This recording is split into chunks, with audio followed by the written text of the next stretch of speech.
Hello, you plonkers, and welcome to the Drewzy Yarn I podcast with my favourite uncles, Uncle Coen and Uncle Tynam. Boys, what's popping up in this gazebo? Just sweating like no tomorrow because it's about 86 degrees in here, but that's all good. Yeah, no AC in the Drewzy household. We got the fan cranking, but it's all right. Yeah, I got the fan cranking, not interfering with the mics too much.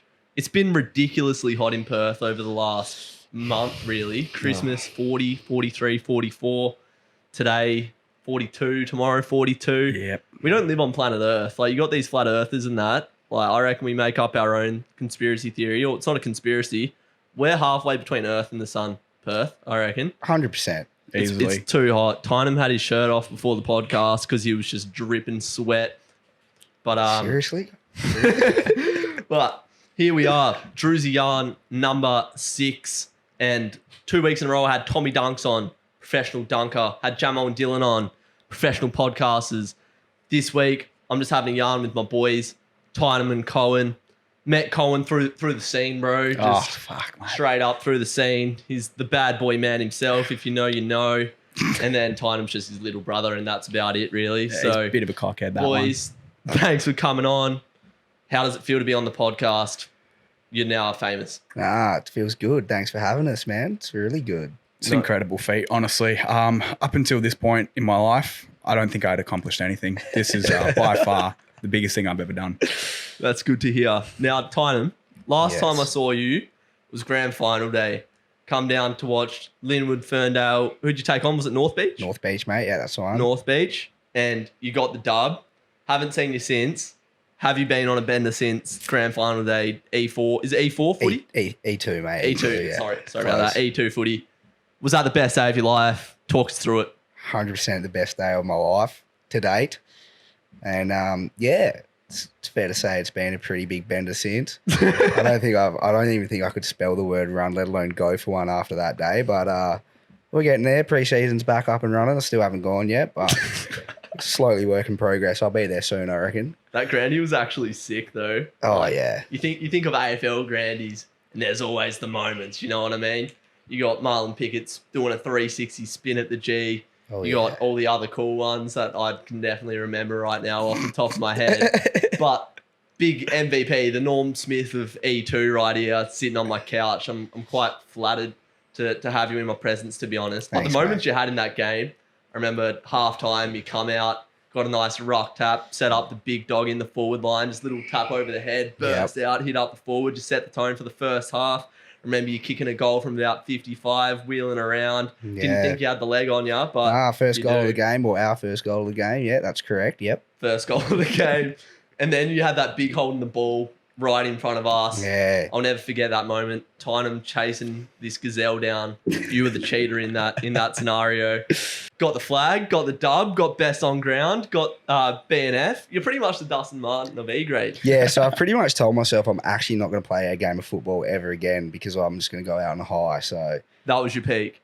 that was my peak. How can it get any better from here? Yeah. No. I mean, going back to back this year and doing it all over again will probably be the peak, but yeah. I don't want to lose and not have the peak. So Run it back. Go to the back to we'll back. run it back. I'm confident we'll be up there again. E1, probably run it back. Yeah. Just depends. So you messaged me one Saturday night. You might have been a bit blue, but you were saying you want to get back into waffle footy eventually. Is that on the radar at all? Sounds about right. Not just yet, but it's a bit hectic with work, and I enjoy just playing footy with my homeboys. Yeah. Enjoy beer after training 2 nights a week rather than four nights a week.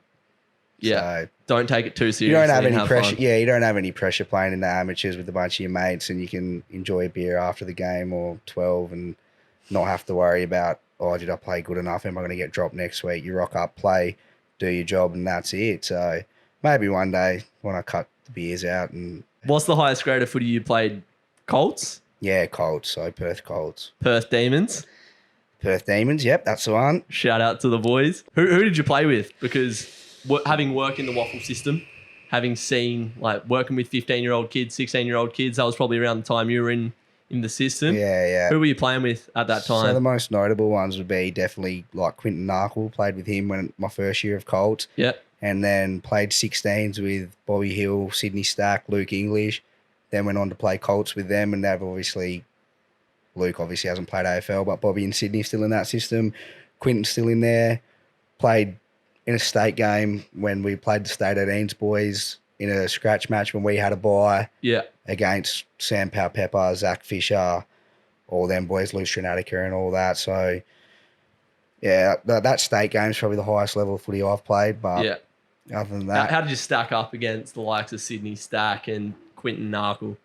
oh, they're guns. So it's But at the time, like back, well, at the back time, I'd when- like to think I wasn't too far off of them, but injuries and stuff like that, bit of setbacks, broken wrist and all that, and then turning 18 obviously played a big part, and then just getting introduced, Turning 18 played a big introduced to the party life really probably was a bit of a downfall. And So if it wasn't wrist. for your wrist and the party life, you'd be winning flags at the AFL level at the moment. I you'd wouldn't say that, but I'd probably still be playing footy at waffle level and be a lot more dedicated than what I am now. Easy work. You're also a boxer, Coen. You can just go home at this point. Yeah, look, I'm just gonna go fuck myself at this point, so it's all right. How does it feel to be the middle child and have a more successful younger brother? I suppose is the question. Well, it's fine when you're not the worst of the three. So I still got that to take home with me at the end of the day. Give myself a pat on the back in that regard. But Nice. no, it's Who's mum's favourite? Definitely me. 100%. 100%? Nah, you're a cockhead. So That's I've what she definitely told me. taken the cake from mum and dad. So it's all good. And yeah, as I said, Tynam, you're a bit of a boxer when you want to be. Box of chocolates. But who would win in the fight? No, Box of I wouldn't chocolates. lie. Me and Coen have this debate a fair bit. If it's a stand-up boxing or you're throwing his hands, I'd make him piss. But if it's I know your boys or you boys are into your MMA and UFC, but if it's Ground karate. if it's throwing leg, even if it's kickboxing, man, if you throw legs in there, One leg kick. one and leg it's game kick, and I'll over. be crying to mum, telling her he's beat me up again. So Yeah, it's hard. I think if it's a standing fist fight, I've got him covered. But anything else, and this bloke probably made me piss. But Do you agree, Coen? Yeah, I won't- Easy money. I won't disagree. I definitely won't disagree. But, at the end of the day, if it really came down to it, it's easy win every day. Hard. I put him away in 30 seconds. yeah, Easy done. No and chance. I 100% agree with that. How 30 much training have you actually done, like MMA, kickboxing, jits and stuff? On and off since probably like 19 when I started down in Port Kennedy at Gemini with Sean. Yeah. Probably a few months there, and then went to Strike for a little bit. But Strike, it's just the treks that were fucked when we were doing that. So Scrappy, when I was there, was probably like a good 4 or 5 months. So I've probably got like a solid 10, 12 months under my belt, I reckon. That's all you need. But yeah, it's more than enough to keep yourself out of trouble and know you're all good if it comes down to it. So take that home with you. It's a good feeling, isn't it? It When- is. When you're on a night out in Northbridge, you want to know that if push comes to shove, you're going to push.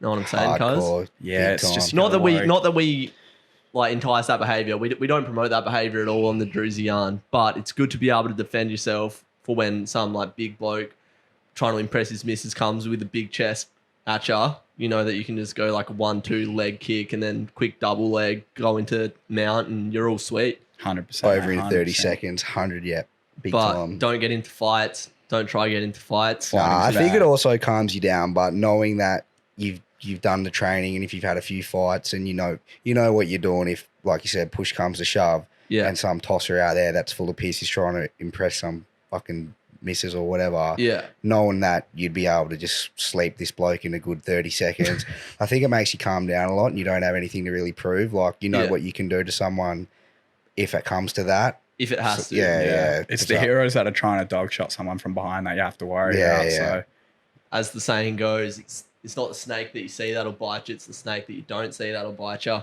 100%. You know what I'm saying? Come up from Wise. behind, quit coward punch. Speaking of coward punches, you're not a coward, but you know how to throw punches. Boxing, we've danced around the topic. How did you go in your boxing career so far? What's your Yeah. record? So my record's 1-1. So originally I only went down to boxing to get fit for footy because I was going to go back and give Waffle a crack, and then went down there in first session. I just fell in love with it straight away, and then kept going down Tuesdays and Thursdays, and then that was in 2019. So 2020 come around, and one of the coaches pulled me aside. He's like, "Man, start coming to Monday and Wednesday sparring sessions because you know what you're doing, and you can obviously throw a punch." Started doing that, and then about mid-January, and then by the start of March, my first fight where I picked up the W, and then Let's go. everyone's best mate COVID come into play, and we went into lockdown, and I was training hard for this fight that didn't end up happening, and then in between that, I had an accident at work where I crushed my finger and took the top of my finger off. Had a finger reconstruction, and then from that point on, lost all that supreme fitness that I had. Like I was running 15Ks. Me and Sean were always competing, like who can run the fastest or the furthest quickest and all that sort of stuff. Yeah. And then sort of got back to reasonably fit, but not that extreme fit where I can go hard for 3 rounds, testy pop, hard for 3 rounds, and not be fucked completely. Yeah. And then had my second fight in September last year.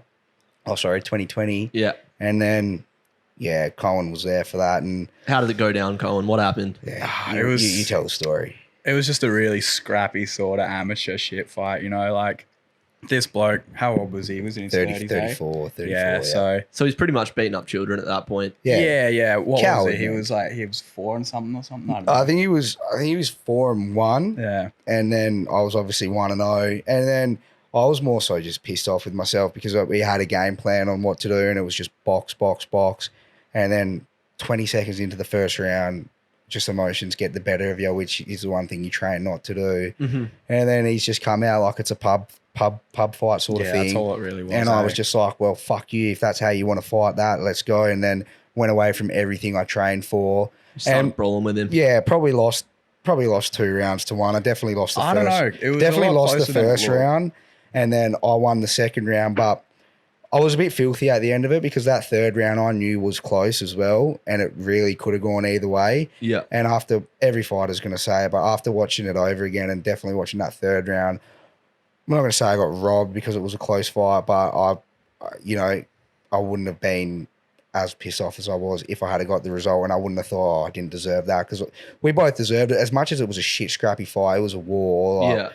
My nose was pissing out with blood within the first 30 seconds. I was a bloody mess by the end of the fight. Yeah. But no, he was good. He was good about it. He wasn't stuck up like prick about it. And I wasn't a sore loser, sort of humble in defeat. He was humble in victory. And then had a photo, had a yarn after it. But yeah, it's just one of those things. You don't like losing no matter what the circumstances are. But haven't been back to the gym really since that. Probably gone to about 5 or 6 sessions since. And then work got hectic and all that, but I'll probably go back down in a few weeks and aim to have a couple more fights this year. Because trying to fight this year, are you?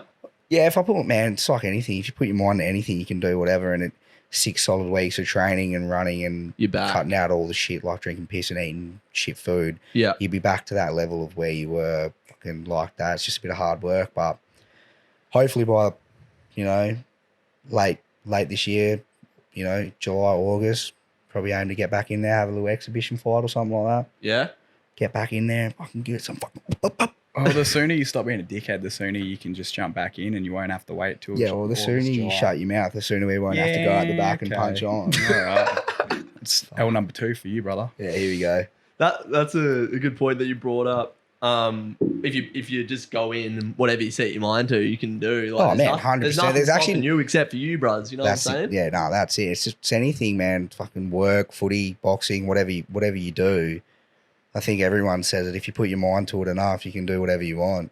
Smash it out the park. Like this Coen bloke over here, never been to the gym in his life, started going and he was already beat me in squats within 2 weeks. Mate, yeah, I need to get back into that one. Yeah, not going to the gym at the moment then, lad. Nah, because I was going with our good friend David, but then... Shout outs, David. Yeah, that's the one. Tops.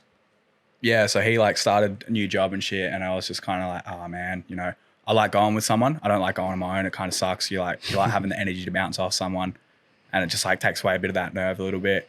So yeah, I haven't been in a little bit, but one of my mates hit me up yesterday actually, and he's pretty keen to start going because he's going through a bit of stuff. Harry. Oh yeah. So yeah, I was like, yeah, I've already got a fucking membership down the road from you, so sign up. We'll get back into it. We'll be sweet.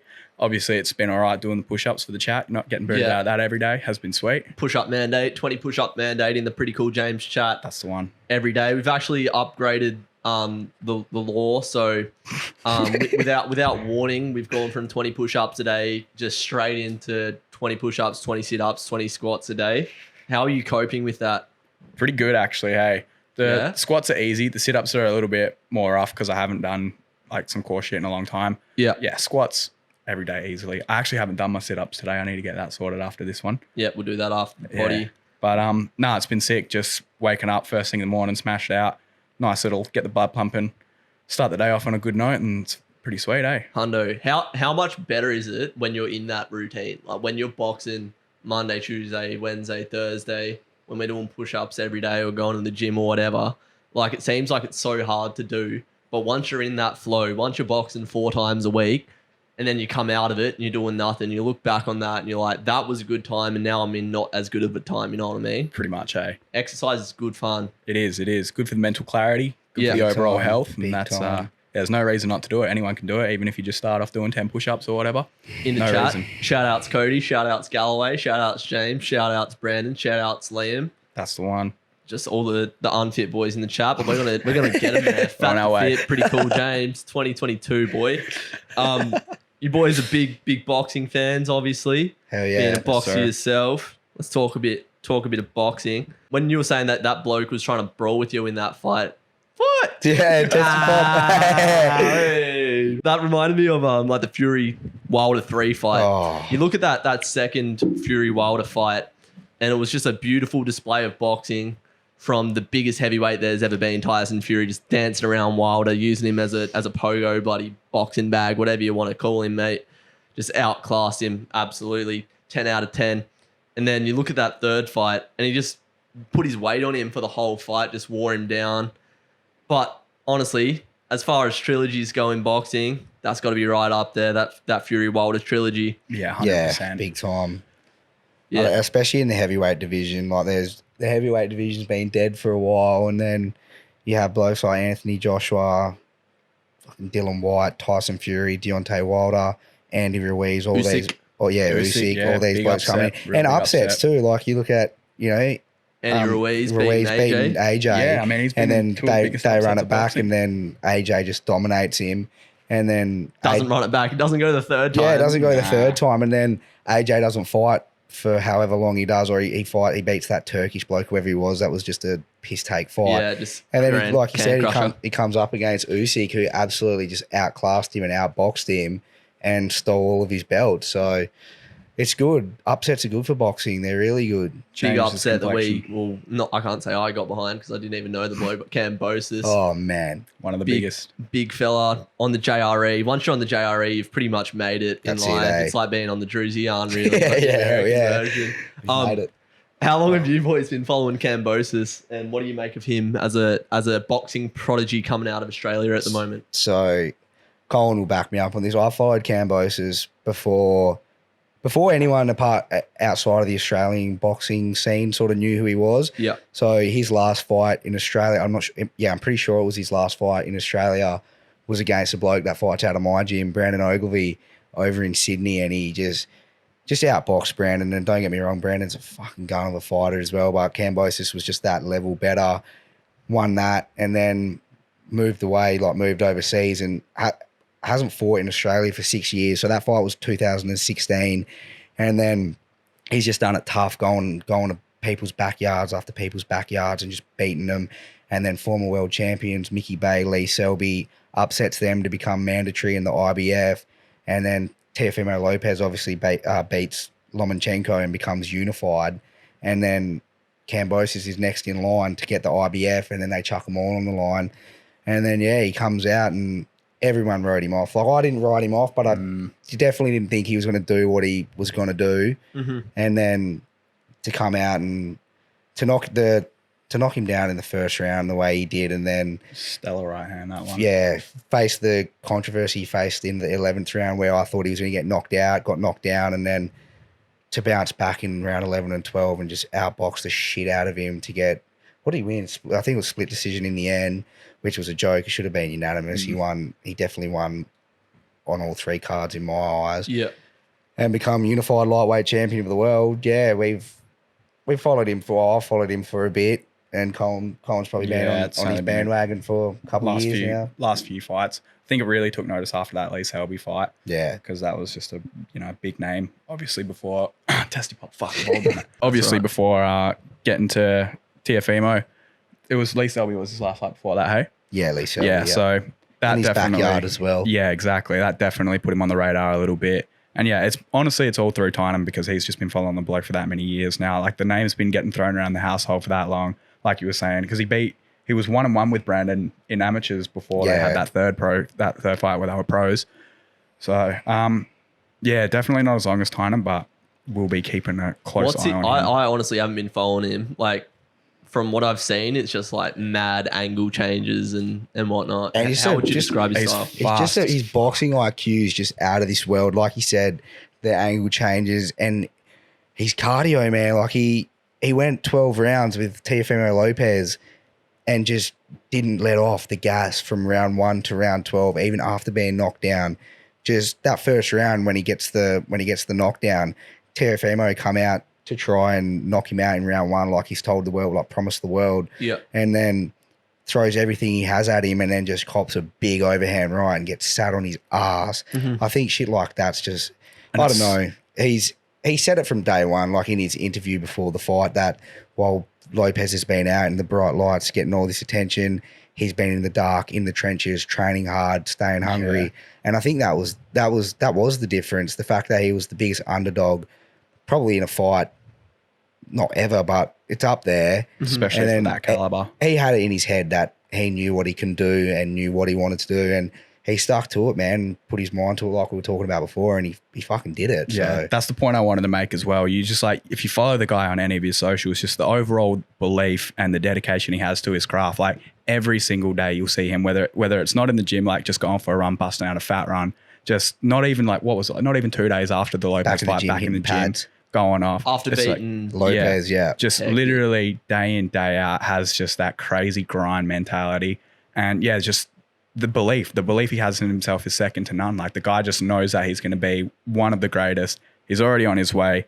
Like who's he got lined up next? He wants Devin Haney next. Devin Haney in Sydney, and you can bet your bottom dollar if that happens, if all this COVID bullshit goes away, I'll be going to that because that'll be for the real unification, because obviously Devin Haney's the WBC world champion and Kambosis is the franchise champion, which is some weird bullshit. But to unify the lightweight division properly in Australia in his own backyard, be absolutely he deserves it too. Like you said, 100%. When you've spent that many years fighting everyone else over in their backyard, training with Manny Pacquiao, doing 250 rounds for Pacquiao, like he was Pacquiao's main sparring partner for a couple of years there. So, the bloke deserves it, and credit to him, man. Like hard work pays off, like we were saying, and he's had a vision for a long time. He's always said to himself he'll be a world champion, and it's crazy that he only started boxing to get fit for rugby when he was a fat little 15-year-old. Same as Bulk, pretty much. Now he's a massive world champion. Crazy.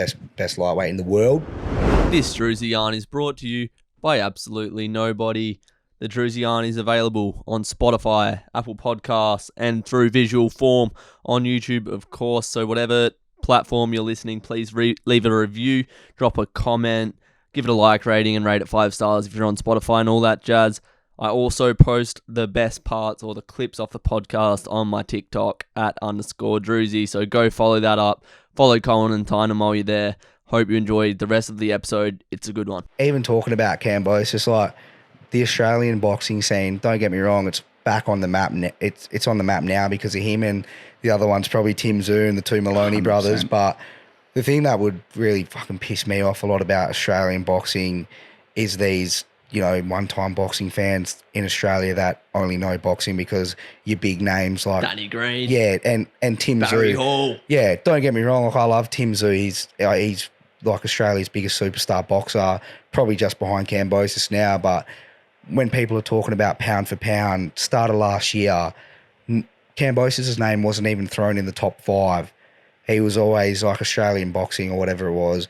When they released their list, he was down at number 9 and you had Tim Tszyu number 1. Bullshit. And it's just people that only follow boxing in Australia and our superstars more or less that have no idea what this bloke's been doing for several years.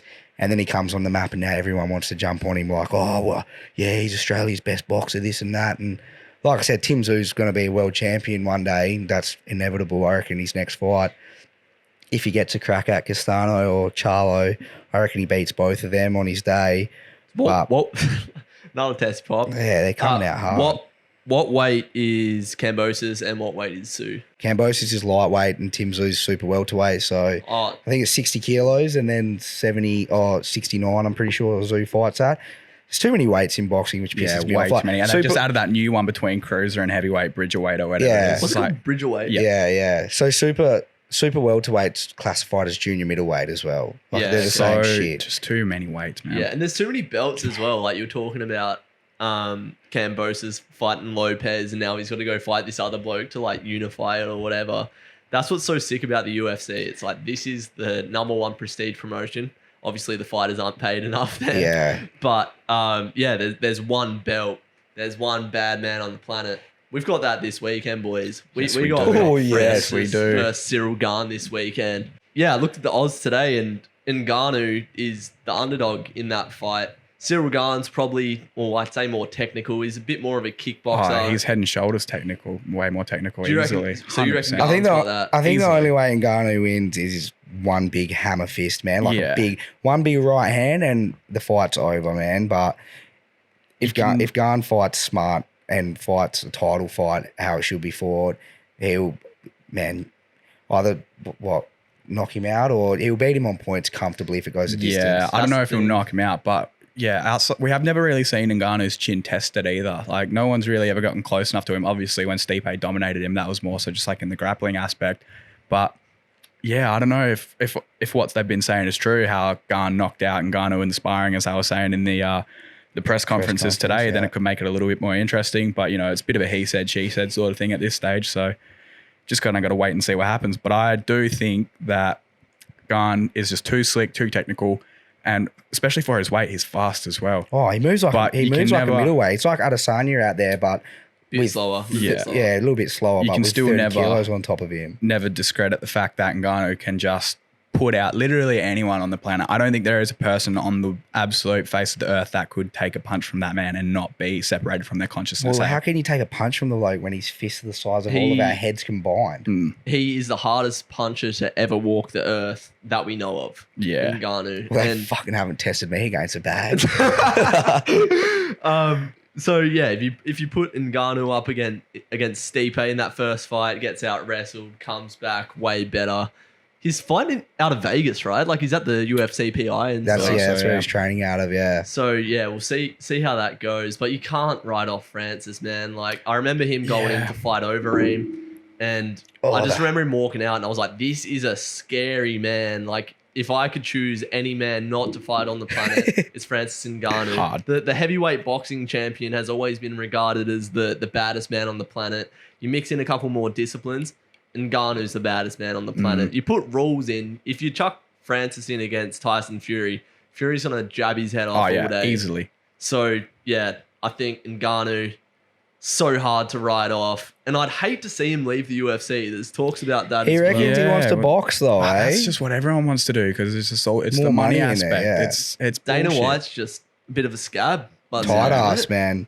because he's fighting on 600K a fight. As I said, the heavyweight division. If you're the champ of that, 6 in the million a UFC, fight and then some. Yeah. exactly. You're the biggest. You should be the biggest pay per view buyer because you're the heaviest man, which means you're the most deadly man out there. Yeah. So yeah, I reckon that man needs to get paid a bit more. I think he's got one more fight on his contract after this. I think he's only getting about 600K for this fight. The UFC that's heavyweight absurd. champion. Especially when you think about the fact that UFC was bought however many years ago it was for the 4-point-something billion. Yeah. They've just got that much like disposable income that they should be paying their fighters. It's like, come on, man, what are you doing? Dana Especially White's when you've too just got busy. everything to throw at like guys like McGregor and Jones who are both Yeah. massive screw ups outside like of the UFC. It's just like, man, you can't be putting all your eggs in one basket when you've got that That's- many like guys who are so deserving of it. But that's Dana White also spending millions of dollars ahead every time he goes to the casino. Yeah, I He got guess. banned from Vegas casinos. Yeah, he's 'cause he- banned from heaps of casinos in Vegas, man. Like, don't tell me he only goes there and spends a couple $100,000. If he's getting banned, he's obviously spending big and he's probably winning big as well. That's the only reason they ban you from places like that. If you get on a hot streak and you start winning heaps of money, like, I can guarantee you that's where heaps of the money that he's not paying blokes like Ngannou is going. Yeah. And probably other shit as well, like stupid sponsors and endorsements and shit. That would but be his own money. I don't think he would be embezzling money out of the UFC to gamble at all these casinos. It's Well, is more he- just like from a company aspect, they should still have the money to pay their fighters, not just out of Dana's pocket. Anyway, let's not get political about it because it's fuck that. We don't like politics. Back to the I'm fight. backing Francis. Are you both on the game train? I No, believe so, yeah. I'm going to put money. Gun. I'm putting money on Francis, but I don't think it's going to happen. Nah, my money is on Gun. Imagine looking at Francis Ngannou and it's like, all right, this bloke's having a fight, and being like, nah, I don't reckon this bloke's gonna win the fight. This is not often you can say that about a scary looking. Like, don't get me beast wrong. him, I man. want him to win because I don't want to see him go out on a loss and just like be on bad terms in the UFC and everything. And what he's done as a heavyweight in such a short amount of time, like the bloke only started training fucking however many years ago it was after being an absolute nobody in Cameroon or wherever he's from. Fight Literally, now like, since It's and an shit. absolute spectacle of a come up for anyone. It's one of those stories that you can't just be like, wow, like that's insane. Yeah, I haven't actually listened to the JRE that he was on, but he pretty much like crossed a desert and evaded border security out of Cameroon, got into France, and then just walked into a gym and was like, I want to be a fighter. Had a It's few unreal, wrestling matches with some lions on the way and shit Yeah. like that. But yeah, What a journey though to get to Good on him, the eh? pinnacle of fighting, of combat sports. Imagine when he was crossing the desert and he just had that belief, like that Cambosis belief, I'll be the heavyweight champ one day, but this bloke's dodging border security, crossing yeah. the Yeah, desert. it's Like crazy, eh? that's some real dedication right there. Big time. And for Dana to just be like, no, I'm not paying you, bro. Like, yeah, it's a bit of a scummy move, eh? pretty much. What about, all right, so obviously this is going to come out after the card. So this is all, people listening to this will probably be like, yeah, they don't know what they're talking about. Yeah. But Moreno versus Figueiredo, how do you see that one going? I don't wanna Flyweight champion. I don't want to Another see close that one. fight. I was over it after the first two. I feel like that's not. Nah. I feel like that's not a fight you need to This run is a back fake third fan time. right here, folks. Nah, I was over that after the second fight. No. Sorry, but Nah, I'm keen to see that fight again. I want Moreno to absolutely smoke him again. I do think Moreno wins, but also Figueiredo for his weight is just such an absolute killer. Like that dude is a freak. You can't Yeah. discredit that. So I think it's going to be a lot closer. But it's an exciting fight. Whether or not you've seen it twice already, it's still an exciting fight and it's going to be incredible. So you can shut up and you can go fucking. The I'm first allowed one was to voice incredible, my Tynam. opinion, I reckon you were talking. Oh, the first one was the draw. Yeah, and the second one was too. What Yeah, are but you so on was the about? second one. But that's why can't you just leave it at that? You had a Because fucking draw, first I mean- fight. Yeah, well, there's a draw, there's a win. It's like a pretty, I don't know, who is the better fighter out of the two? That's what we're trying to find Yeah, out. here. exactly. I don't think we find found out, that We'll yet. find out Sunday, but The people I don't listening know. already know, bruz. Also, another big exciting fight on that card is Jack Della, boy out of Perth. oh, Shout out Scrappy Scrappy MMA. MMA. Shout out to Scrappy MMA. Yeah. Oh, dude. Honestly, I am unbelievably keen for that fight. How Couldn't. sick is that? Like going to the Eternals, seeing him just flatline. What's his name?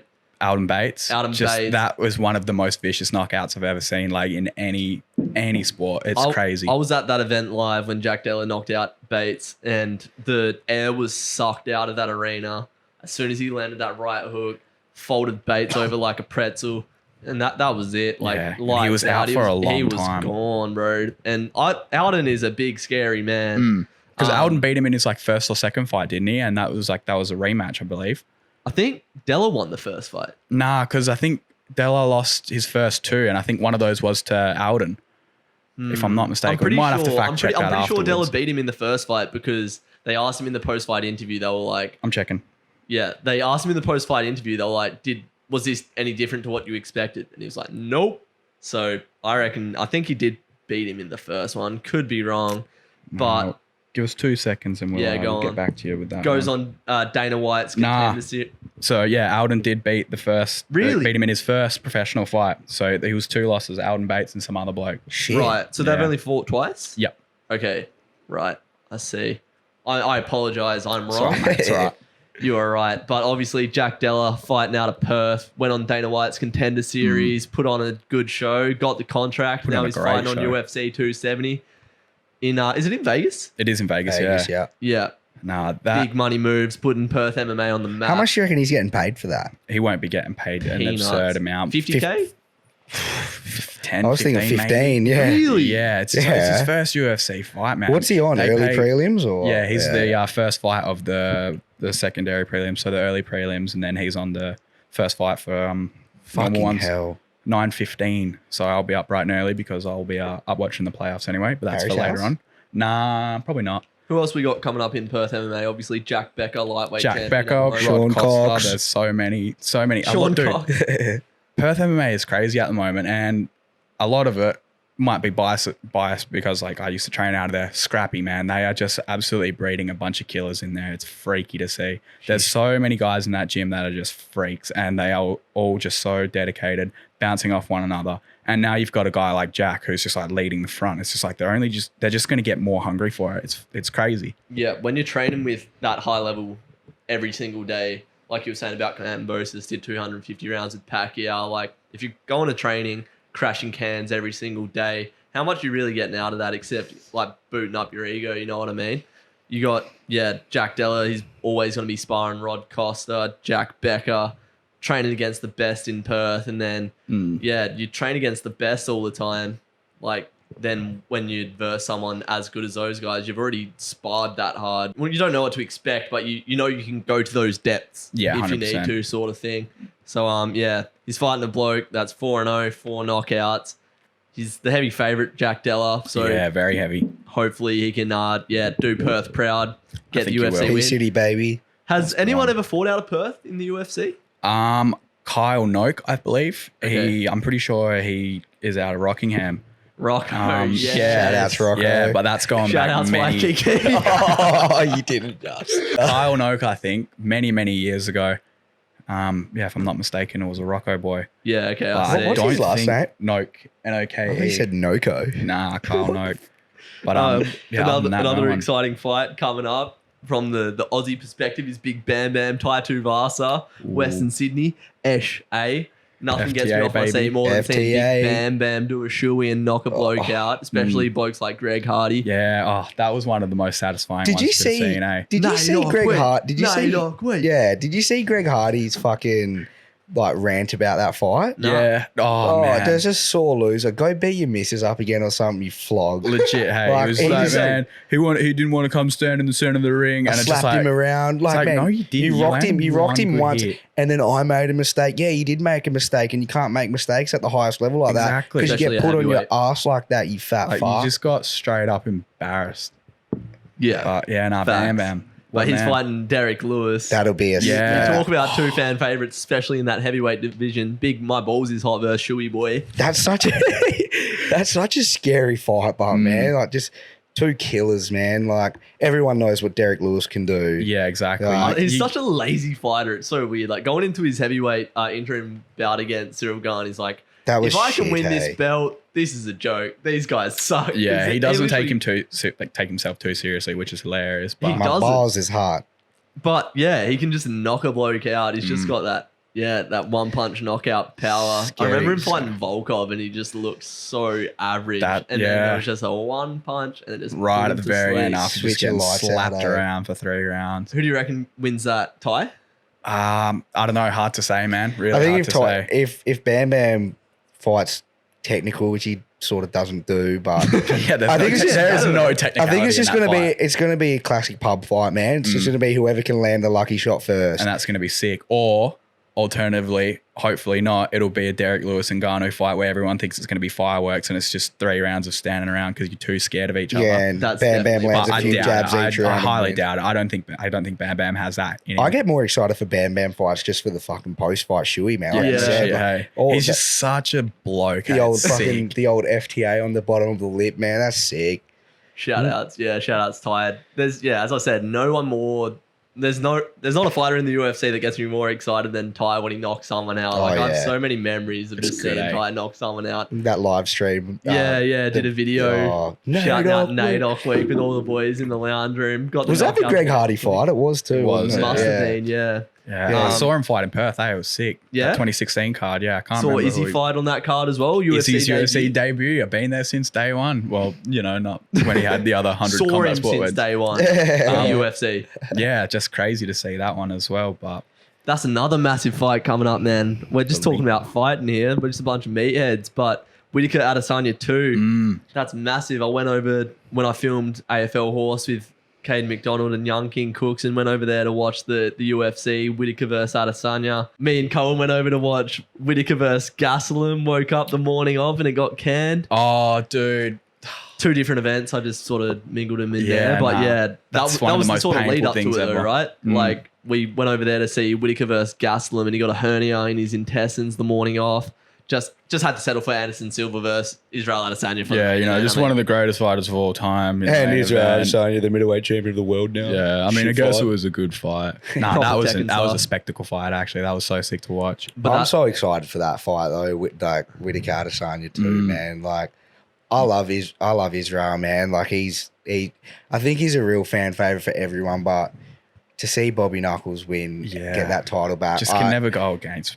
I want, good old Reaper, eh? I want Whittaker to win that, man. That'd be Every day of the sick. week. He deserves it too, especially his comeback from losing that fight against Izzy. he hasn't lost since, has he? And the people he hasn't lost to, like Yeah, Cannonier, Cannonier, Till, Gastelum. yeah. True. Forgot about that He's one. just he's dominated him too. Like, he never looked like losing any of those fights. It's one of those situations where it's the two best in the division. One's the champ and one's obviously the clear number one, just clearing out everyone who is trying to step up. But like, it's a coin flip fight every day of the week, I reckon. It's the same.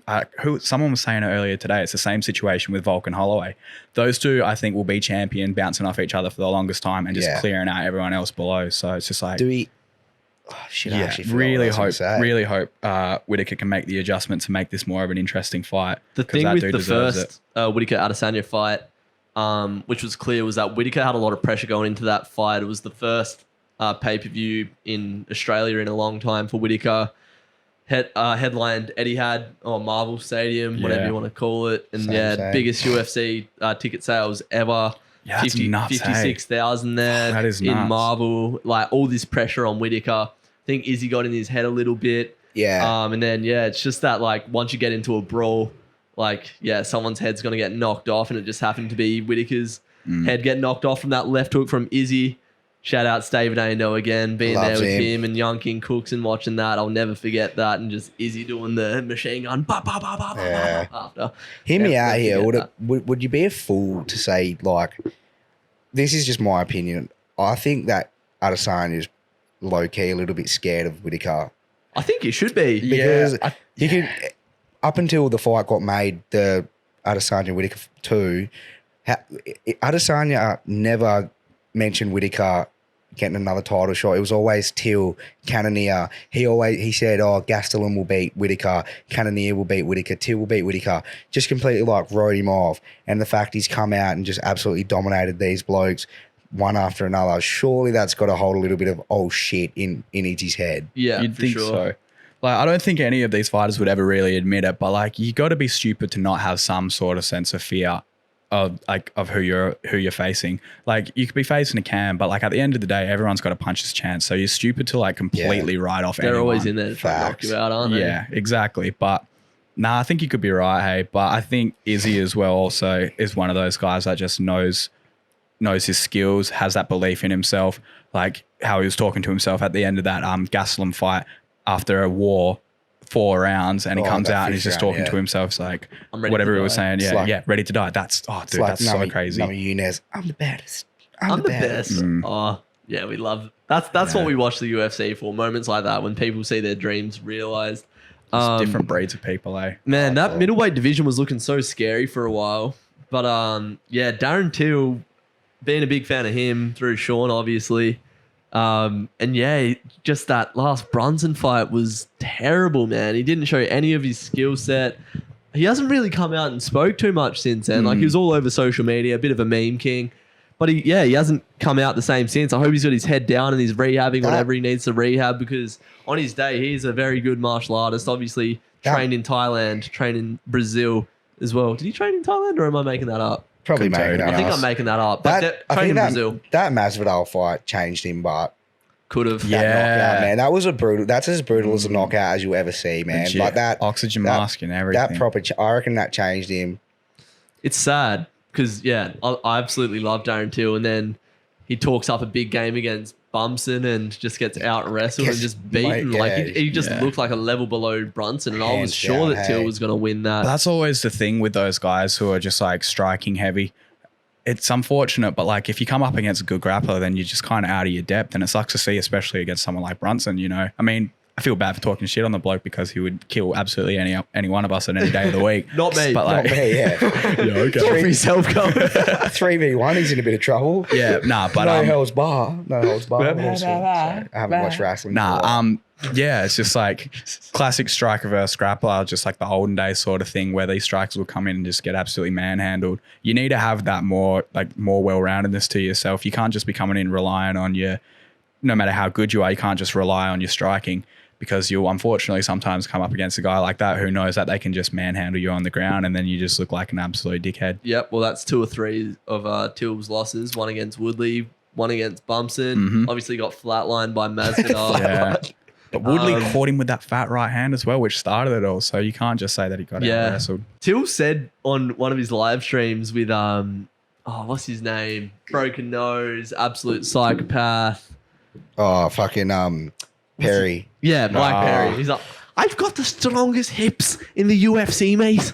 And then, like, once he goes up against Bumpson, You did that how too much- well, eh? Legit. Like, how much are you deadlifting, fam? Like, Obviously not if you enough. think you've got the strongest hips in the UFC, you got to be able to stuff a takedown. Like, you look at Usman, that man has some strong hips, boy. It's not enough to have strong hips, but you got to have the skill, and obviously he just is lacking a little bit there, unfortunately. We love sports. How should a do. West Coast?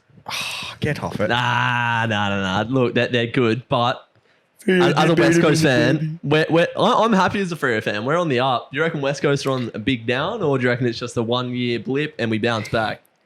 It's really hard to say. My honest opinion is I think it's a big down. I think when you look at our list, man, you look at our so-called gun players, a lot of them are coming to the end of their time. Like Brad Shepherd, who's been arguably our best defender for the last So sad, 3 or man. 4 seasons, done because of concussion. Mm-hmm. You know, Gov's still, he's not old, but he's not young either. Yeah. And then you obviously got JK up forward, No Darling this Darling season. now with Didn't the get vaccinated. vaccine. Shannon Hearn's probably playing his last season. Shoeies. Luke Shuey's calves and hammies are going like no tomorrow. Like, and we haven't drafted well either. Like Tim Kelly, we paid an arm and a leg for him, and I love the bloke, but he's not the Geelong Tim Kelly that we signed when we paid all that cash for him. You know what I mean? And then, you know, you still got your Gaff, but even then, Gaff he's getting to that pointy end of his career as well. Like, Him and Cheetah are a bit weird. Like, they can rack up 35 plus, but not be effective with it. and then you have players like Dusty who can have 20 touches and turn a game on its head and change the game. Like, it's, I don't Just know. how effective you are with each disposal, I suppose. But yeah, that Brad Shepherd thing, man, that breaks my heart. It's Like, a bit like Venables as well. Like, he got Yeah. knocked out against Melbourne, and blokes still suffering migraines and headaches to this day and had to retire. But it's one of those things, I guess. It comes with the risk of playing the game. You know, It's contact sports for you you. never want to see it, but it's just a reminder of what, like, the shit that can happen. And being knocked out is not a fun thing, man. Especially playing footy. Like, you know, you're taking that risk playing any sort of contact sport, but when it happens, like, I remember when I got knocked out in that state game we were talking about earlier. Like, honestly, first time I've ever been knocked out in my life, and it wiped out 8 hours of my memory, man. Like, Yeah, It's terrifying. I only eh? really knew what happened because of what I'd got told, and okay. the morning of that game. Apart from that, I remember tiny glimpses of the game, man, and then I just remember it was like I was asleep, and I woke up in our lounge room watching TV, but the whole time, the whole 8 hours, I'd been awake, but I just had no recollection of it and no memory whatsoever. It's a weird feeling, man, and when you think about it, it changed me for a bit. Like, I always wanted to be like a hard nut inside sort of player and not back away from a hard contest. Put your head over but the ball. fuck, man, once you get knocked out bad like that and you know what it can do, it fucking scares you for a bit. Like, I'd have second thoughts of going in as hard as I probably should when it came to crunch Does it time. still, like, now? Not when you put- now, because it's over. You sort of you get over it, sort of thing, and you know, like, oh, you know, you can probably have something bad from it. But I think it's the sort of saying, I believe it. If you go hard, you don't get hurt. Yeah. It's when you go in thinking, fuck, this is gonna hurt. Like, is when you get hurt. Obviously, you have times like that where you know that you're in fucking trouble, like going back with the flight, Yeah. and just like backtracking and hearing footsteps coming and just knowing there's a big pack coming to fucking smoke you. Yeah.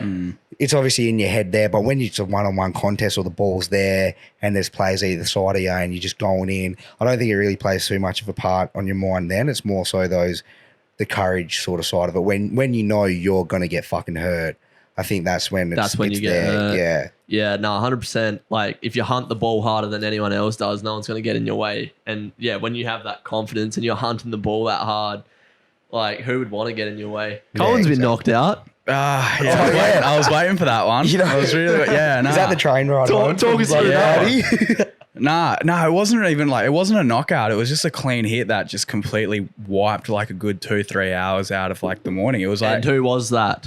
oh, I can't remember. What's his name? He's not doing much these days. I think his name's like Sean Cox. Yeah. Sean Cox. yeah. Sean Cox. Shout out to that fucking. I remember when He's a good bloke. So was that at Strike or Gemini? That was at Gemini. Yeah, Yeah. okay. Nah, I I remember can. waking up one late night after a big FIFA binge, and yeah, Coen was just sat in Sean's room. Yeah. So I was like, oh, not Coen out. And then Yeah, I can run you through that one if you want. Yeah, 'cause it go sucked. on. Give us a buzz. So on it was a Saturday morning, you know, open mat sort of thing.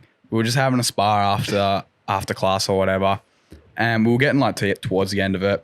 I took my mouth guard out because I was like, my cardio's always been shit, and I was just like, man, I can't breathe properly. So took that out. Mistake number one. Shouldn't have done that. But yeah, he just caught me with like a real clean combo, and it just on the chin. I kind of like took a knee and turned around for a bit. I was just like, oh, what happened there? And then I thought it was all good to go, but then I was just like, wait, what's going on sort of thing. Stepped out and I was just like, how did I get down here? Like, what's going on? I had no idea like how I'd got down there and couldn't remember like even from waking up sort of thing. Just remember sitting there after getting up because initially I thought he hit me in the back of the head, but he just clean got me on the jaw and it just, completely rattled me. Yeah, it was scary. It's real scary. Remember my first sparring when I showed you those videos at Synergy, and it was like my first ever proper sparring, and that bloke caught me with the right hand and it threw me off balance. Didn't obviously do anything like to me, but when you get hit clean on the jaw or on the chin, it rattles you, man, and you hear that fucking disgusting sound of your ears ringing and that little it's like a stun grenade. Yeah, it's man, gross, man. It's horrible. And if you get hit cleanly feeling. enough, obviously, fucking you end up like old Jocks Cox against old McNamara there, you know. Nah, it wasn't a good one, eh? It's a weird feeling being stunned. Like, I've never been knocked out, touch wood. But one time at Mac 1 sparring Shauno, and he just like timed a right hand beautifully, and it was just like, literally like a stun grenade. Like when you're playing Modern Warfare 2, you're on favela, you're running down the left lane, you cop a stun grenade. Headsets like on full volume. Yeah, that's what it feels like. It's just bullshit, like, bro, eh? it's like, I need a second here. Like, you're trying to kill me or something. But yeah, nah. Concussion's very scary. And it's like when people talk about like people getting rocked and shit, they're like, oh no, surely it's not that bad. It's like, yeah, okay. You're It clearly hasn't not a happened fighter, to you. yeah, You yeah. got no clue what you're talking about Hundreds. because it'll fuck up anyone anytime of the day. It doesn't matter who you are. If you get caught clean, you are going to feel it and it's going to rattle you. Unless your name's Justin Gaethje. It might, I true mean, that. he's still been rocked. It might times sound by, like you know. stupid and a bit fucking arrogant, but man, I'd still rather be clocked like that and have that gross feeling in your head than cop a mean body shot, man.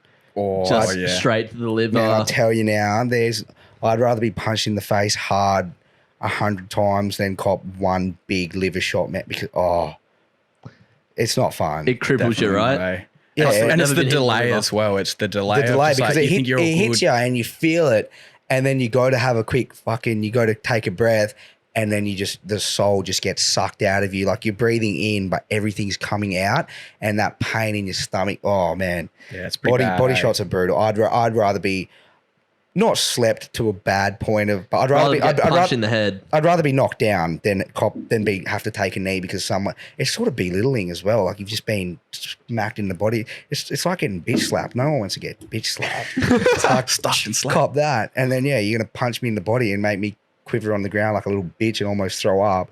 No, thank you, asshole. There's just nothing there to protect it all. It's all your vital organs exposed. Like anything below the ribs, and it's game over. Unless you mean you still got the premiership hangover and the beer gut, but that's all right. Got the visceral fat to protect the liver. Boy, you won't hit me. Your hand will sink straight into my large intestine, baby. Try that. You might be copping a shot to the body, but you got that fat there to just protect you. You might be in a constant state of inflammation around your guts. You're probably going to, get some cancer along the line. Dead at 30, shout out to the fat boys out there, eh?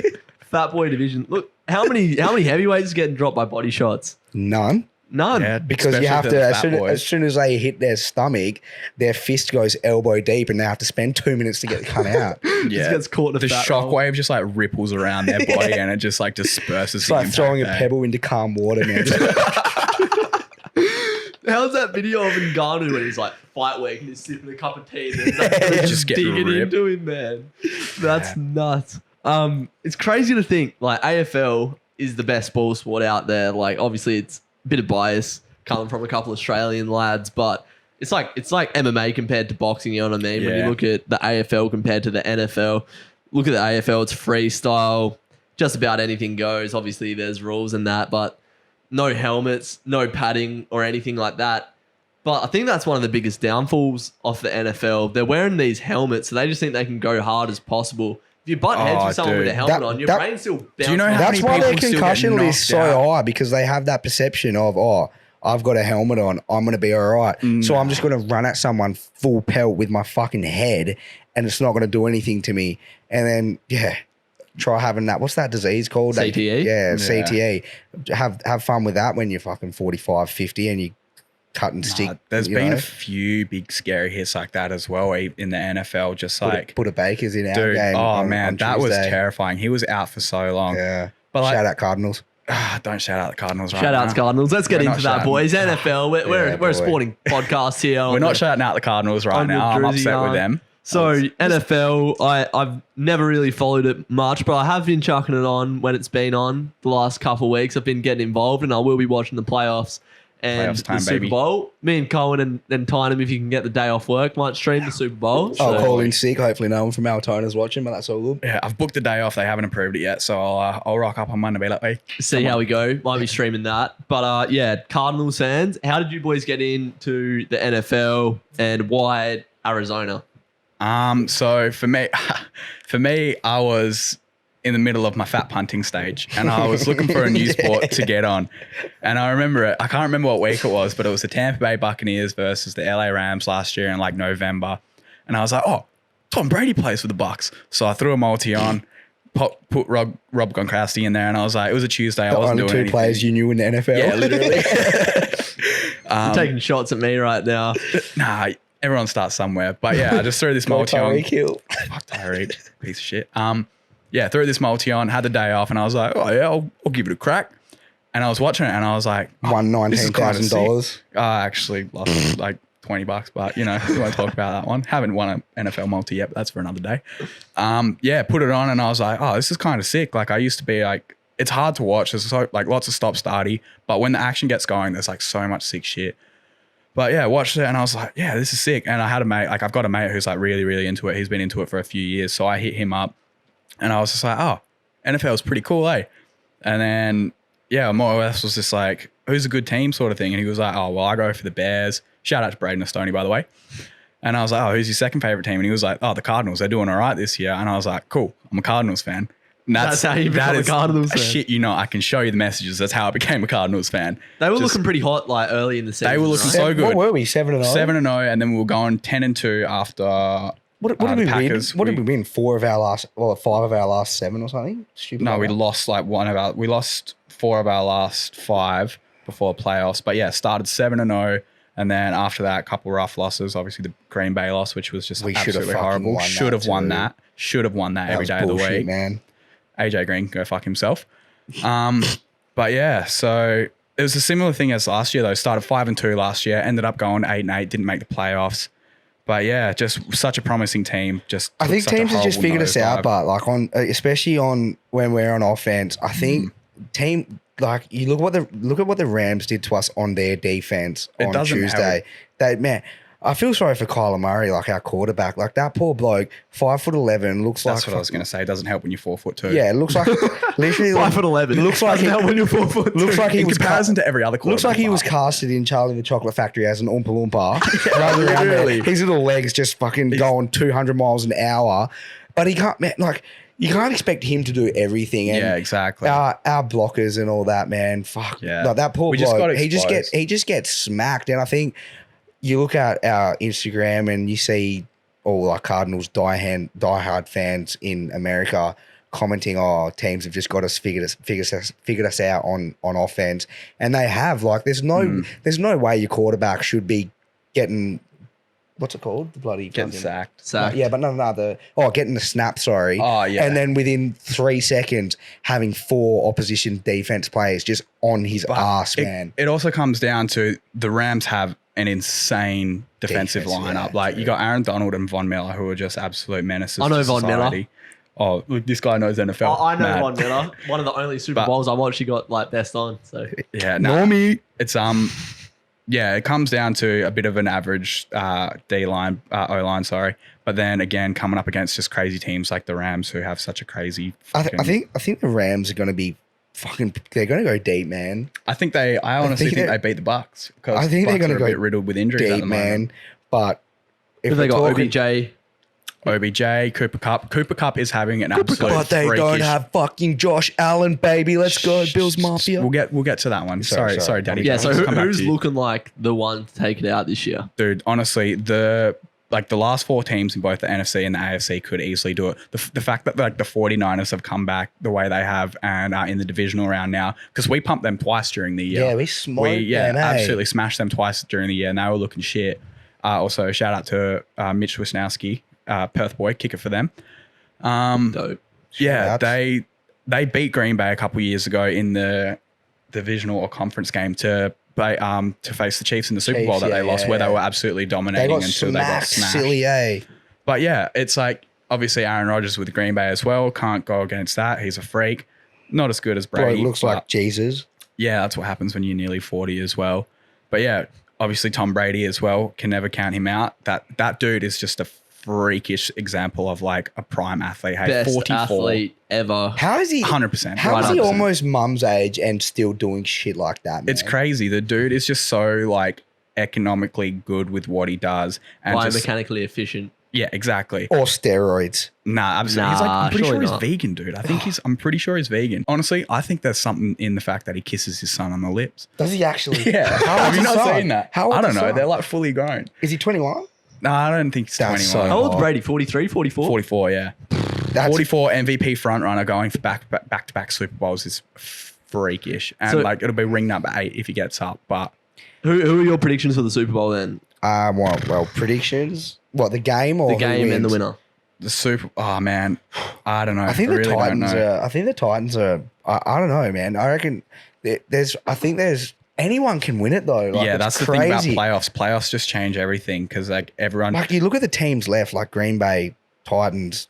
Green Bay's still going. Yeah, Yeah, the Bills, they are fucking the deadly Chiefs, dogs. man. Hey, Like, you didn't mention the Bengals, bro. You Yeah, I was didn't about to say mention the Bengals. Cincinnati can beat. win it as well, man. Like, I hope they do. I really hope they do. 'cause I hope the Buffalo. Joe Bills Burrow win is it. one of the coolest dudes alive. Jamar Chase is the fucking hottest rookie of the year by I think I'm far. gonna say hottest bloke. Oh yeah, that too, but Save that for Josh Allen. So you've gone the Bills, you reckon? I want the Bills to go Up the all the way. Buffaloes? Yeah.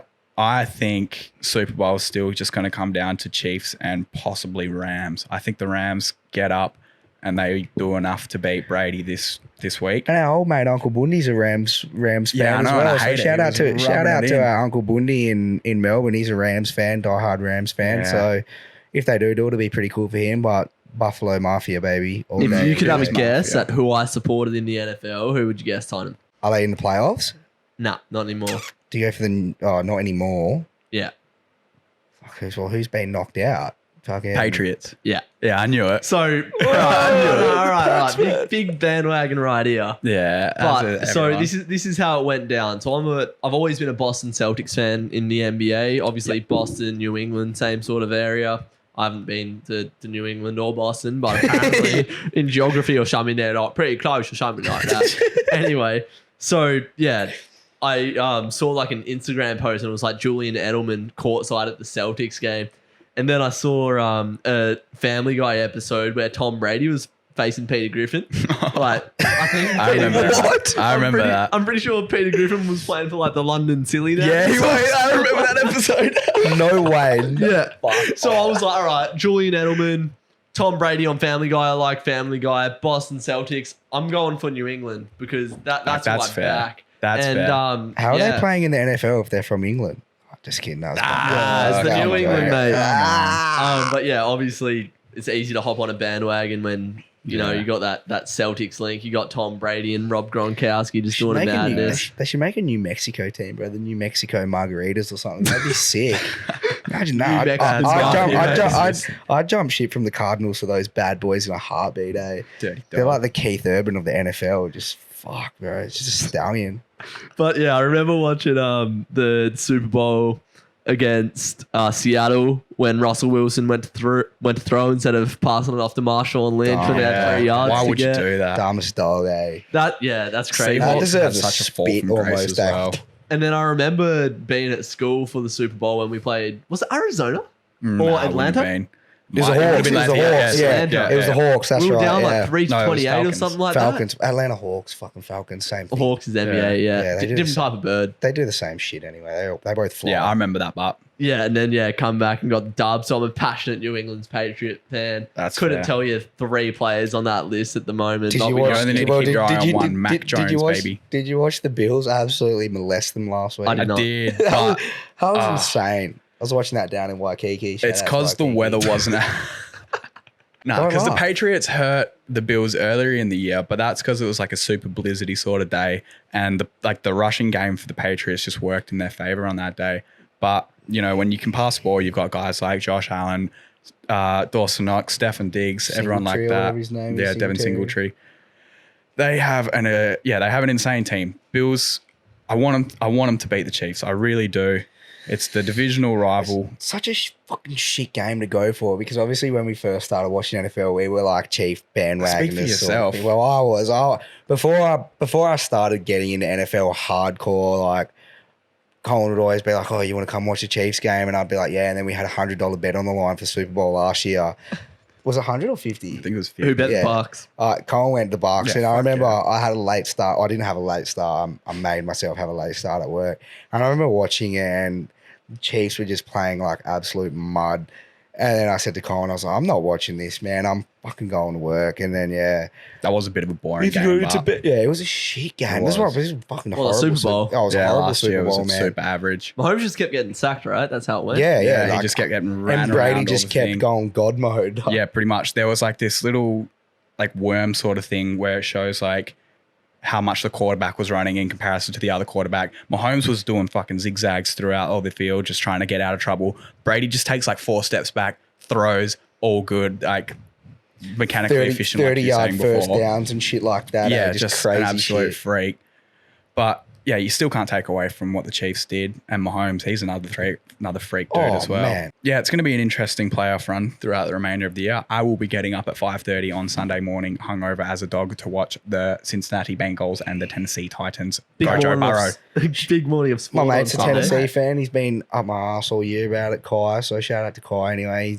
He's a big. When we were both doing real well at the start of the year, the Cardinals and the Titans, he's like, "Oh man, Cardinals and Titans Super Bowl surely." That And would have been nuts. That would have been awesome, but not off topic. But a team that was coming late, hard, got off to a really shit start, and then just missed the playoffs. I think Miami Dolphins. Yeah, man. no shit. They're going to be next year. They're going to be such an exciting team to watch, man. Like, what did they win? Like 7 of their last 8? Yeah, they won like 7 in a row or something. Yeah, and they just missed out on playoffs, but. And then you got another team on the other hand that was just winning every game left, right, and center, and just missed it because of like 2 bad losses back to back. The Colts, Colts, yeah, because we beat them in their second last game, eh? Yeah. No, they beat us.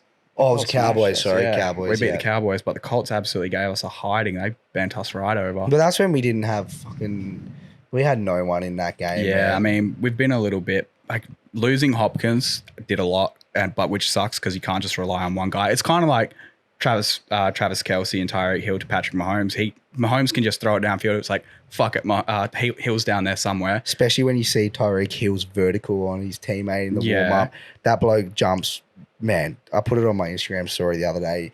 The bloke just floated, man. Like he was easily this high off the ground. And for someone that's 5'9", yeah, he's or just 5'11" or something, man.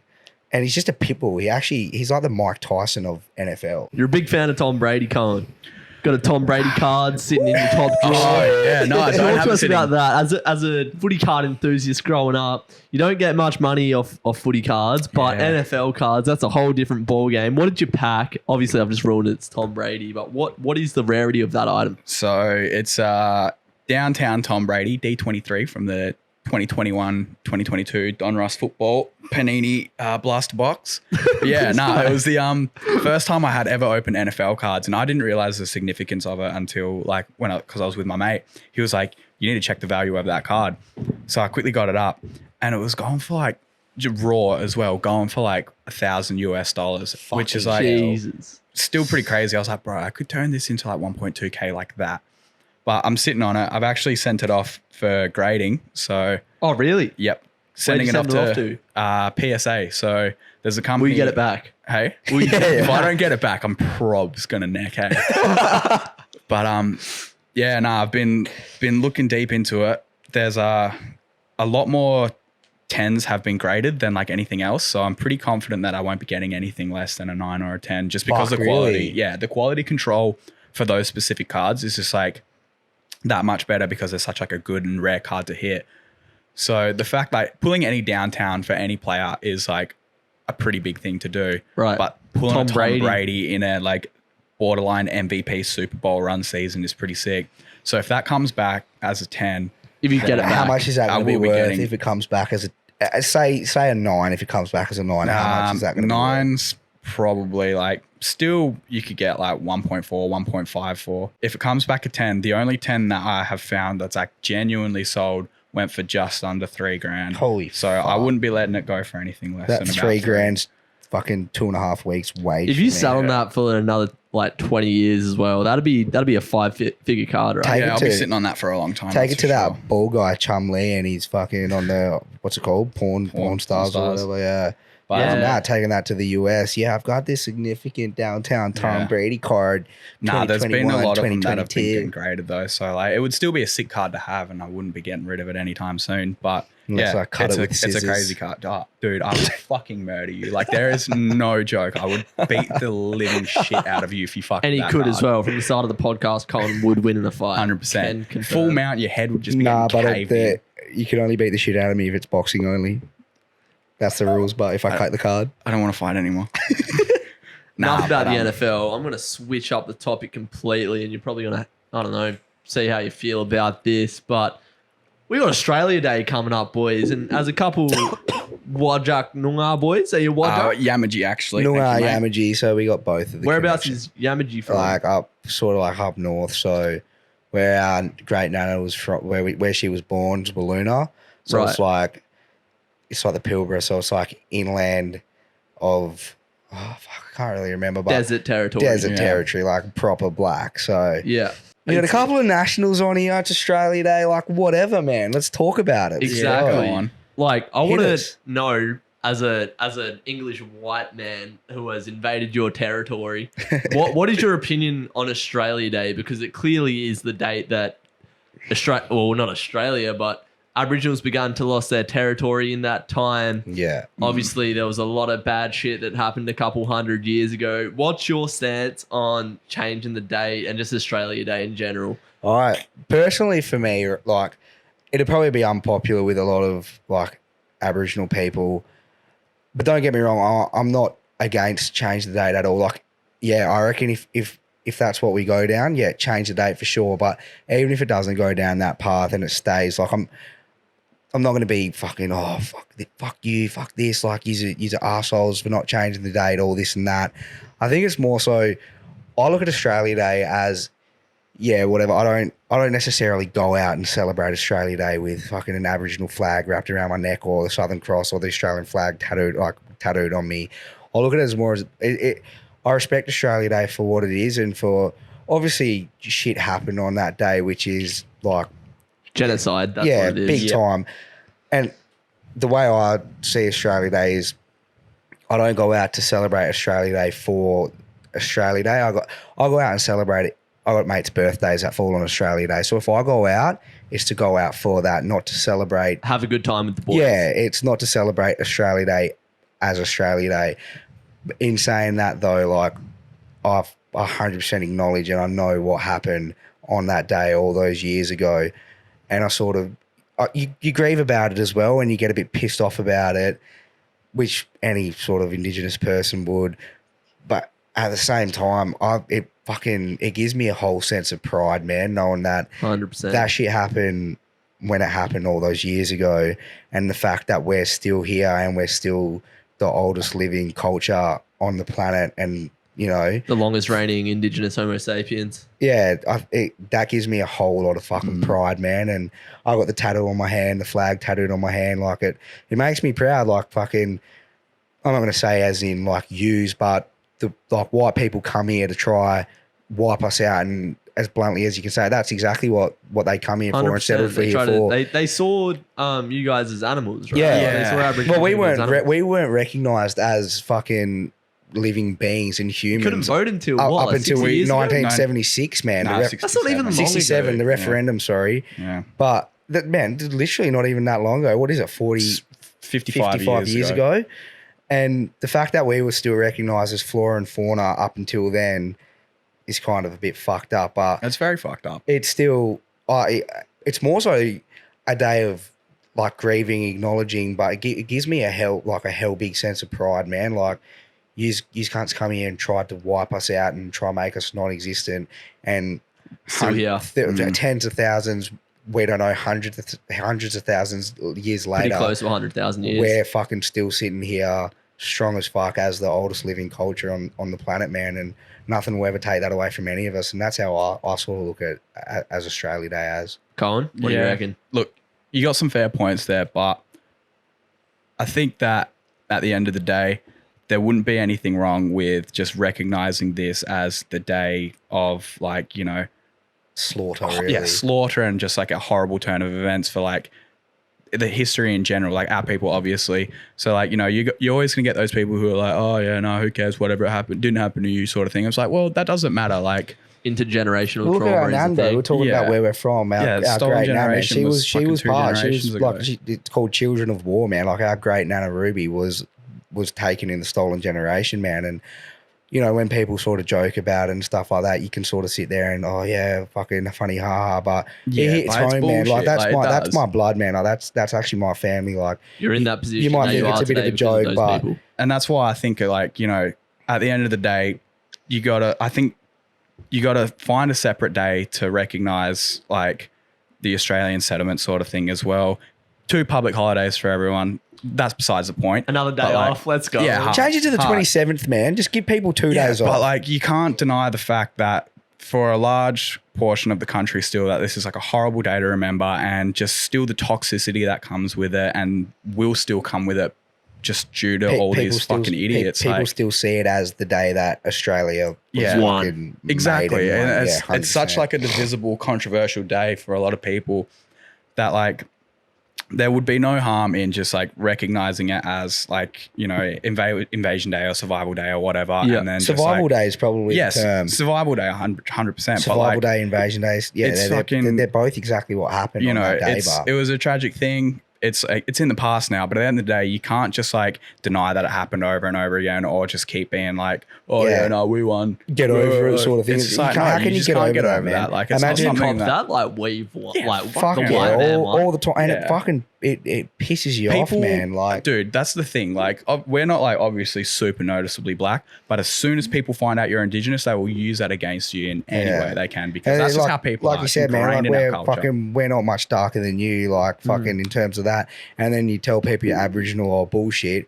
you get up a photo of our old man and he's blacker than the ace of spades, man. And people are like, well, that's your dad. Like, Yeah, no fuck shit. yeah. It's like, bro, do you know what it's like getting cold slurs when you're like fucking 10 years old and 12 years old? So have you guys in primary copped discrimination growing up? Fuck yeah, bro. Hard. Do you remember that little rat that used to live around the corner from us, that little Jaden and Damien cunt? That payday. I had Yeah, that photo, dude, they were the grossest. It's like, They got Straight they, up they, red. they, Yeah, they hard. got their fair share of Yeah. fucking punishment when they fucking crossed that line. though, yeah, which but is fair still, it's enough. just like people, as soon as people find out, it's just like ammunition for them to use against you, whether like you're Yeah. noticeably black or not. And, it's just an easy dig for Yeah. people to the use. thing that pisses me off the most about it, man, and I'm obviously not going to say him on the podcast, but too many people sit there and they'll drop this, that, and the other like it's a normal thing to say, and like some of What, them like racial slurs? Yeah, not even Yeah. racial slurs. Like they are racist, but just using them in terms that it's Discriminating. just like they're using it like it's a normal word. Like Yeah. people will sit there and say, "Oh, that's so and so." Like it's a 3-letter word that they can say, but even when they say it, you sit there and fuck, man, it's a shit word to be called by. Like I don't want to be sit there and called fucking this and that and think that it's all right for someone to get away with that. Like I let it go because I'm not going to sit there and start it. Man, it happens like in the workplace all the time, man. Like when you work in construction, you work with shit. in a predominantly like white sort of industry. Where anything's predominantly Like, man, white these fucking days. you hear it way too often, man, and no one should be referred to as that. And I don't think even like your African Americans would get referred to like racist names like that. I think it's just because it's Australia and people think it's all good that they can get away with that it just becomes the norm sort of thing. Yeah. But hearing shit like that just in conversation and letting it flow off people's tongues so easily fucking pisses you off, man, because it's like, put yourself in our shoes for a minute. You might think you're saying a little innocent word, man, but you're going to say that to the wrong person one day and you're going to get a rude shock when they either slap you in the face or sit you down and Let you educate. know. Yeah, and it's just an education thing, man. Like it shouldn't be that way, but That's the thing. Like I learned about the Stolen Generation in year 6, but that was it. Like it's not a part of curriculum to know the ground that you're standing on. Obviously, like there's been things that have been put in place, like there's like the Indigenous Australian now or NAIDOC week or whatever to, recognize that Aboriginal culture. But like if I ask like white people where they're from and they'll be like, I'm Australian. It's like, brother, So no, you don't know your heritage. Yeah. you're not Australian. Like, if you say you're Australian as a white person, you go way back, and your ancestors were probably it's just like a big it's just- reason for that it's Stolen just Generation. ignorance, like. But when I'm I go, Aussie through and through, mate. No, you're No, not. you're not. You're actually Parents not, man. were- You're actually the grandparents were furthest from You're England. the furthest thing from Aussie that you can actually be, man. Like, when I go back to England, it's a weird feeling that I get. It's like I feel like I'm connected to that land almost. Like when I go back to where my dad's from, his dad grew up there, and probably my dad's dad grew up there. You know what I mean? generations, man. Like, Exactly, yeah. like in this little town in England, like, and when I go back there, it's just this weird thing that I think about. It's like, yeah, this is actually where I come from. Do you guys actually like, I don't know, feel that like the Australian land, like you have a connection to it Fuck. somewhat? 100%, Yeah, especially man. like with dad just growing up so close to like where we live currently as well. Just like that whole area sort of thing.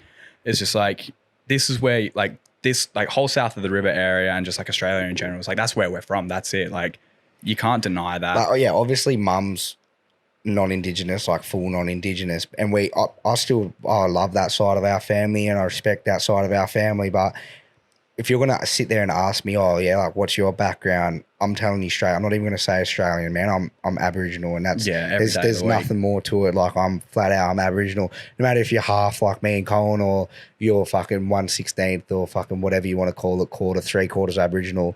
At the end of the day, if you're Aboriginal, you're Aboriginal. You could be your skin color, you could be mine and Coen's skin color, you could be fucking blacker than God knows what. You're Aboriginal at the end of the day. That's it. There's no half, quarter, 3/4. like, If you're Aboriginal, you're Aboriginal. That's how I see it, man. Look at who we were talking about before. Look at Bam Bam. Like that bloke has got all the tribal tats, obviously through like his other Like roots New as well. Zealand and shit, But yeah. the guy reps his Aboriginal heritage more than After anything. every Walks fight, out with man, the flag. walks out every with the single flag, has fight, the flag never around his shy back away in the from it. post-fight interview. Yeah, It's crazy. And then you got someone like Ash Barty as well. Just Oh. it's like you can't. shout out Ash Barty. I think yeah, she's fuck playing yeah. tonight. Or she's She played. is. She should be on soon. Yeah, it doesn't matter how much of it is in you. If it's in you, then you just got to recognize it and be proud of it, man. Your dad is big on that. He works in a school and he's like an Indigenous sort of. AIO, So, how much has like he taught you about all the Indigenous culture and knowing where you come from and stuff like that? That's like, what's it growing up like that? Literally, that's what I was about to say, man. Like, I'm not going to say. I will say, like, he's drilled it into us from day dot. So from as young as we can remember, like, we've always known from being this big that we are Aboriginal, where we come from. Like, we've known that, and he's always implemented that in us. And I think he plays a big part in that, because there's Aboriginal people out there that are still trying to find like where they're from, who their family is, and we know where we're from. We know who our family is, and you know where we come from, and that's all thanks to our old man. Like he's big on it, man. Obviously, you know, full Aboriginal through and through, and I think the thing that he holds close to him is that he's passing that on to us, to his grandson, like our nephew, man. Like he knows he's black and he's, you know, he's the same skin color as you, but he walks around the house saying, oh, this is Darty, that's Winyan, using all the Aboriginal slang, man. Like he knows as well, and he'll grow up being like me and Coen and telling people, being proud to tell people that, we're Aboriginal people, because I love telling it. And if you want to look at me funny about it, or you want to have different thought on me about it, then fuck you, whatever. Like, that just shows you're not going to take that away from me. If anyone's showing that sort of energy towards you, like, oh, we won, or like, oh, you're Aboriginal, or whatever, like, that just shows that they're straight up not educated. Like they don't have any connection to their culture whatsoever if they're giving you shit for being Aboriginal. Like the land they walk on is so much of it as well. There's so many people that are like that just think like, oh no, I'm Australian, that's it. It's like, well, nah, man, you just got to fucking find out what your roots are. Like, there's no shame in it. You got to embrace who you are. Like, everyone's got a bit of background in them. That, like, knowing who you are and where you come from is like one of the best things you can do. It's pretty sick. And like, credit to Dad as well. He still is like researching constantly. Oh man, our family, like in the last 2-3 years, just how far like our bloodline has gone back, and like different connections back to African Americans. Yeah, literally, America, it's just like absolutely insane. So like, hearing about more of that stuff as well is just going to be like vital. It's just an education thing, man. Like and it starts with shit like you were talking about before, man. If more people get educated on it, like, it's good that the AFL bring it in and all those sort of big fucking sporting companies or whatever they are, you know, big fucking movements, implement it in people and just educate people. It makes a difference, man. And it might not sound like much, but at the end of the day, if you can educate fucking 100 out of fucking 500 people, you're going into the right direction on making Australia a better place and stamping out all that bullshit of the racism, ignorance, and all that sort of stuff, you know? 100%. Appreciate you boys sharing that with me. No worries, mate. No Shout worries. out to Invasion Day, Survival Day. All right, boys. I finish every Drewzy Yarn off with 2 questions. Tynam, this one's going to you. Hit me. What lessons would you give to your younger self 5 years ago? What would you tell young Ty? Probably just tell myself to just not be such a dickhead. Like, not as in doing like dumb shit. Like, obviously, you know, I'm got to enjoy yourself a bit. Yeah, obviously I'm not in jail or a drop kick, don't have a job or anything. I think more so it'd be just sort of stay dedicated to the shit you were doing, like footy wise, you know. If I had to just work that bit harder, and knowing what I know now, if I could go back 5 years, I'd change a lot of shit about me, man, and I'd work harder in especially like footy side of things. And yeah, I'd probably just be a bit more dedicated 5 years ago. The thing is, though, in 5 years' time, you'd probably be saying something similar to yourself. Yeah. So, like, whatever you want to do, like, start it now. Yeah. Get it rolling, cuz. What about you, Coen? Yeah. Honestly, 5 years ago for me has been fucking nuts. I've spent the last 5 years at JB. It sucks. No, it doesn't suck because shout outs Coen for giving me discounts for YouTube equipment. Let's go, honestly, top mod Coen. I just tell myself to sort myself out. Like, I've dealt with a lot over the last 5 years. There's been a lot of shit fucking mentally that I've had to deal with. But like, yeah, more or less just if there's something you want to do, you got to do it. Like, I'm only starting to realize now, like, fuck, I got to like start to go for the things I want to do. 25 this year, guys. Yeah, no shit. That's scary. I'm like, it's time slips away from you. Like 5 years ago is bullshit. Like, I graduated high school fucking 8 years ago. So I'm just like, fuck, what's going on here? But yeah, there's not too much I think I could tell myself other than like, you know what you want to do, so why aren't you doing it? Yeah, And 100%. Same thing I said to Tynam. Start it now, guys. Now that you're aware of it, get it going. Where do you want to dedicate yourself to then? Now that you've said like you sorted some shit out in your head or whatever, now that you're sort of had that realization, where's next for Coen in 5 years? Hopefully in 5 months I'll have wrapped up my Lab 6 course with Shock One. Shout out to that one. That's coming soon. But I want to produce, that's all I really want to do. So I dabbled. I enjoyed it. What? Is that actually what you want to do? Yeah, straight up. Make Well, some like making D&B. some fat Delta heavy tunes? Yeah, that's the Sick. whole reason I started buying a PC. That's the whole reason I got a PC in the Can I first tour place. with you if you actually, when you make it, bros? What would be your MC name? Mine would be I haven't got MC that. Spaceman. Well, I'm not going to be an MC, MC. fat I'm going to be a cock. producer. So, different set. But that's what you want to work towards. Delta Produce Light? music. 100%. Definitely. So, that's going to be happening. Sick. Hundo, I like it. All right. So that was my next question. What do you want to be looking at in 5 years? Who do you want the man that you are now to be in 5 years? Tynam. I don't know. From 5 years from now, I wouldn't change much about the person that I am. More so the shit I want to do or where I want to be in 5 years. Like 5 years from now, obviously want to be set up, have your own house and all that, be sort of settled down. And Boxing, footy. yeah, footy, I still want to be playing footy, whether it's if I'm playing in the amateurs or playing at like waffle level or country footy or whatever. I would still always go back to boxing, man, like whether it's just fitness or to keep fighting in 5 years' time. But I also just want to be set up and stable, man. Like I really want to become good at like what I'm doing, like plumbing wise, like pick up. I'm not really plumbing as terms as coming around and unblocking a toilet, but like civil plumbing wise, like all the roadworks and the big shit that we're doing now. In 5 years' time, by then I want to be fucking like, have it all wrapped up and have it fucking down pat and just be good at what I do work wise and shit like that, and set yourself up sort of thing and just live a fucking good life, really. Yeah. In 5 years from now, I want to be living the life that I've got pictured, you know what I mean? I don't want to be sitting there, I'd rather be paying off a house in 5 years than sitting there chucking $500 a week to a rental and paying someone else's house for them. I'd rather do that with my own house. Putting something towards your own project. Yeah, and just doing me, really. Just being the best version of me I can fucking be, I love that. And that's the thing. We said it at the start. As your attention goes, so shall you become. If you want that to happen, it's only on you to make that happen, lad. Coen, Yes, what do you sir. reckon? Are you going to be headlining Glastonbury in 5 years? What do you want to be doing? We'll see, man. We'll see. But all about taking the first step, really. Yeah. Even if I don't get huge, as long as it's something I'm still enjoying, then I don't really care. So I you just teach wanna, me how to mix. maybe one day. Producing's where it's at, bro. You don't want to play someone else's tunes. You want to play your own. Want to be Sick. working towards something that you enjoy? Yeah, straight up. Just, get some clarity and just be happy, really.